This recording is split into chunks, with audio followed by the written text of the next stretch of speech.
Hello दोस्तों, स्वागत है आपका एक बार फिर सक्सेस विद अजय के साथ। और आशा करता हूँ आप सभी अच्छे होंगे, मस्त होंगे, स्वस्थ होंगे।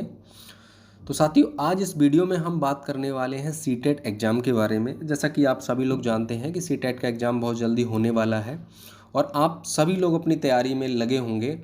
और कुछ ही समय, अभी 5 या 6 दिन बचा हुआ है सीटेट एग्ज़ाम में। आप लोग अपनी तैयारी में लगे हैं, लेकिन बहुत सारे स्टूडेंट ऐसे हैं जो कहीं ना कहीं अपनी जॉब में इंगेज हैं या किसी वर्क में, काम में लगे हुए हैं, जिसकी वजह से वो अपनी स्टडी को टाइम नहीं दे पाए। तो उनके लिए हमने एक बहुत शानदार इस वीडियो में एक ट्रिक बनाई है। तो अगर उन ट्रिक्स, जो हमने आपको महत्वपूर्ण बिंदु बताए हैं, अगर आप उनको फॉलो करते हैं तो आप 100% सीटेट एग्ज़ाम क्लियर करते हैं। तो चलिए देख लेते हैं वो क्या क्या ट्रिक्स हैं। तो नंबर एक ट्रिक है। सबसे पहले हमें देखना है कि सर्वप्रथम हमको क्या है, बच्चे को लेना है। मतलब हमको क्या करना है कि सर्वप्रथम बच्चे को लेना है, बाद में अध्यापक को लेना है। हमने बच्चे को क्या है, केंद्र बिंदु, मतलब हमको बच्चे को क्या है, सेंटर में रखना है। ठीक है, और बाद में सारी चीज़ें, अध्यापक हो गया जो भी, वो बाद में हमको करना है। ठीक है।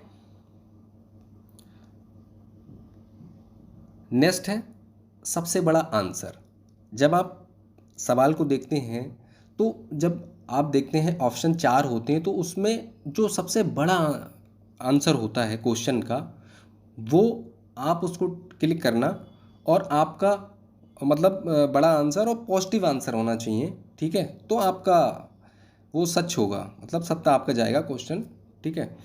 और यही नीचे यहाँ पर लिखा हुआ है, देखिएगा कि जो बड़ा आंसर होता है वो 80% सत्य होता है। ठीक है, तो आप इनको फॉलो करना है। नेक्स्ट जो आपकी ट्रिक है, ट्रिक नंबर 2 है, कुछ महत्वपूर्ण आपके टैग वर्ड हैं। ठीक है, तो कुछ जो महत्वपूर्ण टैग वर्ड हैं, अगर आपको ये कहीं पर मिल जाते हैं, तो आपको क्या करना है कि आपको जैसे ये वर्ड दिखते हैं, तो आप तुरंत उसको आंसर को क्लिक करना। और आपका जो आंसर है, जो क्वेश्चन है, बिल्कुल आपका सत्य जाएगा। ठीक, गलत नहीं होगा। वो कौन कौन से हैं देखिएगा। सबसे पहले आपको दिख जाए अवसर देना, क्योंकि बच्चा क्या है, बच्चा को हम सेंटर में लेते हैं। तो जहाँ भी आपको दिख जाए आंसर में अवसर देना, आप तुरंत उसको कर देना क्लिक, आपका ठीक जाएगा। दूसरा है प्रोत्साहन। कहीं भी आपको प्रोत्साहन मिल जाए देखने के लिए, आपको करके सीखना, क्योंकि बच्चा जो है वो करके ही सीखता है। ठीक है, तो आपको कहीं भी दिख जाए करके सीखना, तो आप तुरंत उसको क्लिक कर देना, आपका जो आंसर है वो सही जाएगा। नेक्स्ट है, कहीं भी आपको मिल जाए सृजनात्मकता। कहीं भी अगर आपको क्रिएटिविटी अगर मिल जाता है, तो आपका वो जो क्वेश्चन है वो बिल्कुल सही जाएगा। ठीक है। नेक्स्ट है आपका चर्चा में शामिल करना, क्योंकि हम बच्चे जो हैं, बच्चों को अगर जो चर्चा में उनको शामिल करते हैं, तो वो एक्टिव होते हैं। तो कहीं भी आपको मिल जाए कि चर्चा में शामिल करना, तो आपका वो 100% सही होगा। नेक्स्ट है आपको समावेशी शिक्षा, क्योंकि समावेशी जो शिक्षा है, देखिए वो क्या है, एक भेदभाव रहित भावना की शिक्षा है कि सबको समान अवसर देना, चाहे वो सामान्य बालक हों, चाहे वो पिछड़े बालक हों। ठीक है, तो आपको कहीं भी अगर समावेशी शिक्षा का अगर दिख जाता है, ठीक है, आंसर, तो आप इसको क्लिक करिएगा, आपका 100% सही होगा। नेक्स्ट आपको सहभागिता, मतलब सहभागिता का मतलब है कि बच्चा क्या है कि साथ में सहभागियों के साथ से सीख रहा है। ठीक है, और विद्यालय में सहभागिता है, ठीक है, साथ में सीख रहा है। तो आपको कहीं भी अगर सहभागिता दिख जाती है, ठीक है, तो आपका आंसर बिल्कुल सही होगा। नेक्स्ट आपको सक्रिय या सक्रियता, अगर आपको कहीं भी दिख जाए, क्योंकि देखिए सबसे मेन बिंदु जो मैंने आपको पहले बताया था कि वो क्या है, मतलब बच्चा, मतलब सेंटर में रखना। तो सेंटर में अगर हम बच्चे को रखेंगे, तो वो एक्टिव होना बहुत ज़रूरी है। अगर बच्चा एक्टिव है, तो आप देखिएगा वो सबसे ज़्यादा सीखेगा। तो मान के चलिएगा आप कि आपको कहीं भी अगर सक्रियता अगर आपको वर्ड मिल जाता है, तो आप तुरंत उसको क्लिक कर देना, आपका आंसर जो है बिल्कुल सच होगा। ठीक है।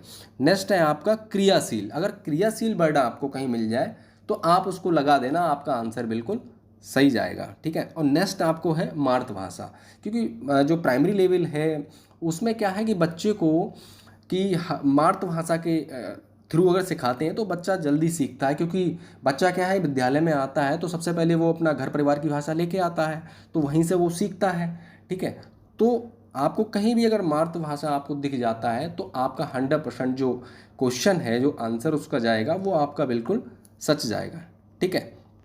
नेक्स्ट आपकी जो ट्रिक है वो है आपकी नकारात्मक। कुछ नेगेटिव वर्ड्स होंगे, अगर आपको नकारात्मक पूछता है और नेगेटिव वर्ड आपको कहीं भी अगर ये वर्ड दिख जाते हैं तो आप तुरंत क्लिक करना, आपका सही जाएगा। जैसे देखिएगा, जैसे कठोर नियम, हमको क्या करना है कि कठोर नियम हमको नहीं बनाना है, कि बच्चों को हमको उसको पढ़ाना है, समझाना है, लेकिन उसके लिए प्राइमरी लेवल या जो पे हम क्या है उसको कठोर नियम से नहीं सिखा सकते हैं।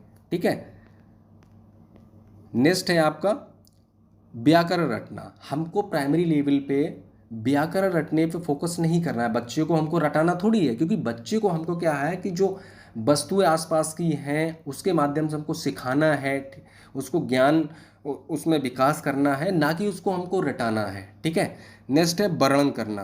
तो वर्णन करना भी अगर आपको कहीं मिल जाता है तो वो नेगेटिव वर्ड ही है। दूसरा है दंड देना, मतलब बच्चे को हमें दंड नहीं देना है, क्योंकि बच्चे को अगर बच्चे ने कहीं गलती करती है तो बच्चे देखिए अगर सीखते हैं तो गलती तो करेंगे ही, लेकिन हमको ये नहीं है कि हम उसको दंड दे रहे हैं। तो हमें क्या है कि बच्चे को दंड नहीं देना है। और ये तो RTE दो आपका 1 अप्रैल 2010 से जो लागू हुआ है, तो तब से तो ये बिल्कुल ही कि बच्चे को आप मार भी नहीं सकते हैं, दंड नहीं दे सकते हैं, क्योंकि ये क्या है आपका नकारात्मक, मतलब नेगेटिव है ये। ठीक है। तो आपको कहीं भी दिख जाता है दंड देना तो आपका वो नेगेटिव है। दूसरा व्याख्या करना। आप प्राइमरी लेवल पे व्याख्या से बच्चों को समझाते तो वो नहीं समझ पाएंगे। ठीक है। चीज़ों को आप कलेक्ट करके, चीज़ों के साथ में क्या है कि आप कलेक्ट कर रिलेशन को रिलेट करके अगर समझाते हैं तो बच्चा क्या है जल्दी समझता है, ना कि हमने उससे व्याख्या करवाना। ठीक है। तो बच्चा आपको नहीं समझेगा अच्छे से। तो ये अगर व्याख्या करना आपको मिल जाता कहीं दिखता है तो वो भी आपका नेगेटिव में। नेक्स्ट है आपका दबाव डालना। आप बच्चे पर दबाव नहीं डाल सकते, दबाव डाल के आप बच्चे को नहीं सिखा सकते, क्योंकि अगर आप दबाव डालेंगे बच्चा कल को स्कूल विद्यालय में नहीं आएगा। ठीक है। वो गुपचुप बैठा रहेगा। तो बच्चों को क्या है कि आपको प्यार से समझाना है, लेकिन उस पर दबाव नहीं डालना है। नेक्स्ट है भेदभाव। आप उसके साथ में भेदभाव नहीं कर सकते कि मतलब भेदभाव का मतलब कि कोई जैसे अमीर परिवार का बच्चा है, ठीक है, कोई गरीब परिवार का है, ठीक है, कोई हिंदू है, मुस्लिम है, सिख ईसाई, आप इन सारी चीज़ों के बिहाफ पे उसमें भेदभाव नहीं कर सकते हैं। ठीक है। अगर आपको कहीं भी भेदभाव दिखे तो वो नेगेटिव वर्ड होगा, और आप उसको अगर अपना आंसर लगाएंगे तो आपका 100% सही जाएगा। नेक्स्ट है आपका निष्क्रिय, मतलब बच्चा क्या है वो सेंटर है, और बच्चा जो सेंटर है तो वो एक्टिव होना चाहिए, पॉजिटिव मतलब सक्रिय होने चाहिए। ठीक है। ना कि वो निष्क्रिय अगर वो बैठा रहेगा अगर विद्यालय में कुछ तो वो सीखेगा कैसे। तो इसका मतलब है कि वो सक्रिय होना चाहिए, ना कि निष्क्रिय अगर। ठीक है। नेक्स्ट क्या है कठोर अनुशासन। डिसिप्लिन आपका कठोर नहीं होना चाहिए, अनुशासन होना चाहिए, ना कि कठोर होना चाहिए। ठीक है। नेक्स्ट है केवल और मात्र। अगर आपको कहीं भी दिख जाता है कि केवल या मात्र की जैसे पुस्तकें हैं तो वो ज्ञान की केवल एक ही साधन है। ठीक है। तो वो केवल साधन एक ही मात्र नहीं है, बहुत सारे सीखने के ऑप्शन होते हैं। तो अगर कहीं भी आपको ये वर्ड जो है व्याकरण रटना, वर्णन करना, दंड देना, व्याख्या करना, दबाव डालना, भेदभाव, निष्क्रिय, कठोर अनुशासन, केवल मात्र, अगर आपको कहीं भी दिख जाते हैं तो ये नेगेटिव वर्ड हैं। ठीक है। तो आप तुरंत इनको अगर क्लिक करते हैं तो आपका क्या है कि आंसर सही जाएगा। ठीक है। नेक्स्ट आपका है ट्रिक नंबर 4। क्या है कुछ महत्वपूर्ण टॉपिक हैं कि जैसे आप देखिए बहुत टाइम से तैयारी कर रहे हैं, लेकिन ठीक है कि हमने क्या पढ़ा क्या नहीं पढ़ा, क्वेश्चन हमें मिल रहे हैं नहीं मिल रहे हैं, लेकिन अगर ये टॉपिक आप देख लेते हैं, महत्वपूर्ण टॉपिक हैं, तो आप 100% है कि आप बहुत अच्छे मार्क्स गेन कर जाएंगे और सीटेट क्वालिफाई करेंगे। जैसे आप क्या है कुछ समय बचा है तो कुछ समय में आप क्या है जीन पियाजे को जरूर देखिएगा। आपका जो 5 सब्जेक्ट है हर सब्जेक्ट में आपका जीन पियाजे से देखने को क्वेश्चन मिलेगा, और आपका जीन पियाजे से 2 से 3 क्वेश्चन आपको उसमें साइकोलॉजी में देखने को जरूर मिलेंगे। ठीक है। उसके बाद में आप देखिएगा वाइगोत्स्की हैं, इनसे आपको इन्होंने अपना जो अपना सिद्धांत दिया है, ठीक है, सामाजिक और संस्कृति का, तो इनसे आपको क्वेश्चन देखने को मिलेगा। नेक्स्ट है आप बुद्धि को आप जरूर देख के जाइएगा। ठीक है। वहाँ से भी आपको क्वेश्चन मिलेगा। बहुत very very important NCF 2005। NCF 2005 से तो आपको हर एग्जाम में मतलब जो भी टीचिंग है वहाँ से देखने को मिलता है, और सीटेट के एग्जाम में आपको जितने भी जो 5 सब्जेक्ट हैं उसमें किसी ना किसी में आपको 3 से 4 क्वेश्चन आपको देखने को NCF 5 से जरूर मिलेंगे। तो आप NCF जो आपका 2005 है उसको जरूर पढ़ के जाएं। ठीक है। और नेक्स्ट है आपका आनुवांशिकता व वातावरण। ठीक है। तो ये जो आपके महत्वपूर्ण जो 5 टॉपिक मैंने आपको बताया, जीन पियाजे, वाइगोत्स्की, बुद्धि, NCF 2005 और आपका आपका आनुवांशिकता और वातावरण, इनको आप देख के जाइएगा, इससे आपके क्या है कि आपके बहुत अच्छे आप मार्क्स गेन कर जाएंगे। ठीक है, नेक्स्ट है जो ट्रिक नंबर 5 है और लास्ट है, क्या ना करें। ठीक है, तो क्या ना करें, सबसे पहले देखिएगा एक साथ गोले ना बने। बहुत सारे स्टूडेंट क्या करते हैं कि पूरा पेपर गोले हम कर लेते हैं पहले, तो पूरा पेपर करने बैठ जाते हैं, उसके बाद में वो क्या कर लेते हैं, पूरा टाइम निकाल देते हैं, बाद में एक साथ गोले भरने, बस देखते हैं कि टाइम तो बचा नहीं, अब तो आधा घंटा रहेगा, गोले भर नहीं पाते, कॉपी उनकी छिन जाती है।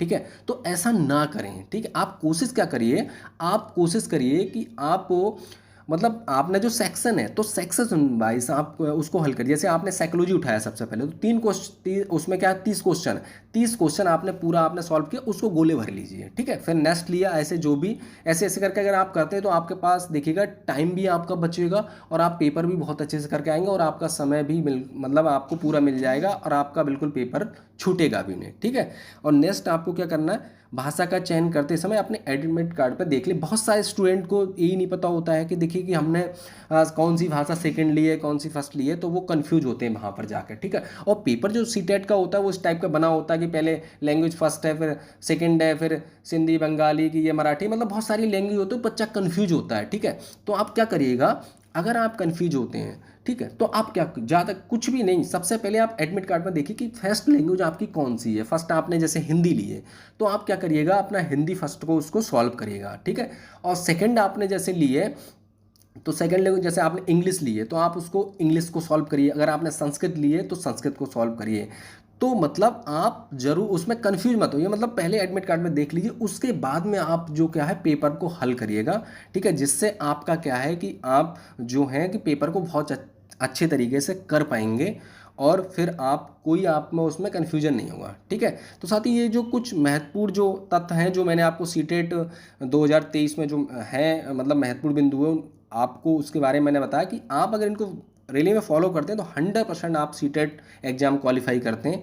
तो साथियों आज की वीडियो में बस इतना ही, मिलते हैं नेक्स्ट वीडियो के साथ। Thank you friends.